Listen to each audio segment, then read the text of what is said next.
Why is it that when most people try to drive fast, their car starts sliding and they end up spinning out while professional racers effortlessly set world record lap times? It all comes down to one simple misunderstanding, something that I call the rotation fallacy, which I'll break down in this video. I'm Jimmy Grills, a top 2% iRacing driver and professional coach who's helped over 100,000 racers get faster sim racing, and my goal is to do the same for you. Now, let me ask you this. Has this ever happened to you? You enter a corner fast, chasing a new personal best. You get to the mid corner and you feel the car starting to push wide. And when you try to correct it to stay on the track, the car suddenly snaps around, causing you to spin out. Trust me, I've been there more times than I cared to admit. And for the longest time, I didn't understand why it was happening until I learned something crucial. Think of car rotation and speed as a trade-off. The faster the car travels, the less rotation it can safely achieve. The slower you're moving, the more rotation the car can deliver. So watch this. As I drive at a consistent speed while holding the same steering angle,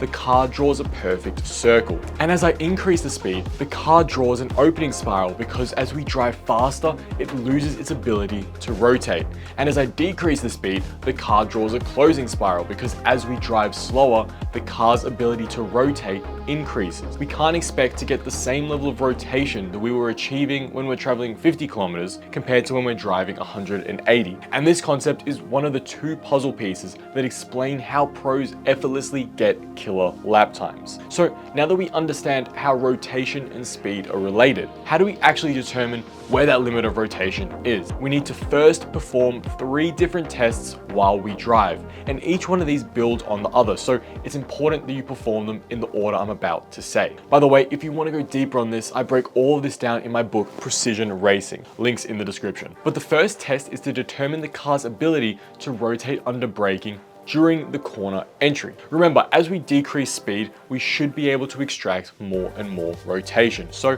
this looks like trying to trail brake more and more aggressively to force more rotation until you feel the rear getting too loose and the car starting to want to spin. Once I get to that point, I know I found the corner entry rotation limit. The second test is during the mid corner, where we swap from brake to throttle. During this portion, I want you to try and turn the wheel more and more and see how much steering angle you can add without getting under or oversteer. And I like to call this feeling for grip. You're trying to find how far you can safely push the car, and when you get to the point where the car starts wanting to spin or understeer, you just reel back your steering angle. You'll often find that the car is capable of handling a lot more rotation than you initially expected during this stage, and it's also the safest part of the corner to generate this rotation because you're traveling the slowest. The final test is during corner exit under acceleration. We want to once again see how much rotation we can squeeze out of the car as we slingshot out of the corner. And this can be tested using 2 different methods. First, you can generate rotation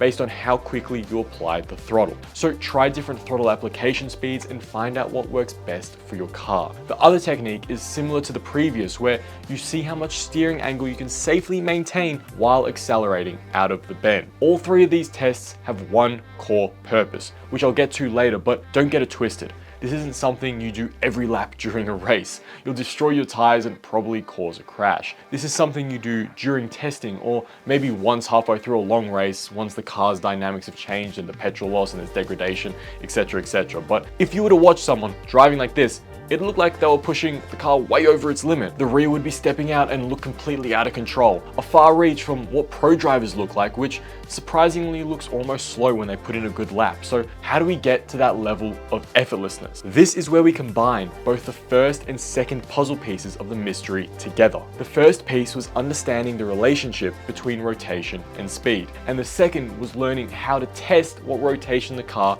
was actually capable of achieving. Now that we know what the limit of rotation is, we simply need to dive slightly below the threshold during entry, mid-corner, and exit while respecting the laws of the rotation fallacy. But it doesn't end there. At its core, a corner is like a set of dominoes. Whatever you do at the start of a corner affects everything afterwards. So if we jump back to my example at the start of this video, if you enter a corner too fast, you're unable to generate enough rotation initially, forcing you to steer harder later into the corner, asking your car for more rotation precisely when it's least capable of giving it. And this mismatch results in spins, slides, and crashes, as we've come to learn. So let me give you the planning technique I use that'll make you never spin out of a corner again. We need to first recognize the slowest point in the corner and plan our rotation around that moment. When we're decelerating, we should be getting more and more rotation until we reach the slowest point in the corner, where we start accelerating out of the bend and get less and less rotation as we increase our speed. Remember how speed and rotation are inversely linked. This is why the pros are able to effortlessly corner fast while rookies look like they're on the verge of spinning every corner. It's because the rookie is constantly fighting the car, asking for rotation when the car is simply not able to give it, compared to the pros who constantly extract as much rotation as the car is willing to provide, never asking for too much. Now, if you want to go deeper on this, I mean really master the fundamentals from the ground up, I cover all of this and way more in my book, Precision Racing. We break down the physics of grip and weight transfer, the complete trail braking system, diagnostic frameworks, vision techniques, all of it in a way that builds on itself so you actually understand why things work. Honestly, it's the stuff I wish someone had told me when I started out. Links in the description if you want to check it out. But now that you know how to extract the most speed from a corner, watch this video to learn how to prioritize corners.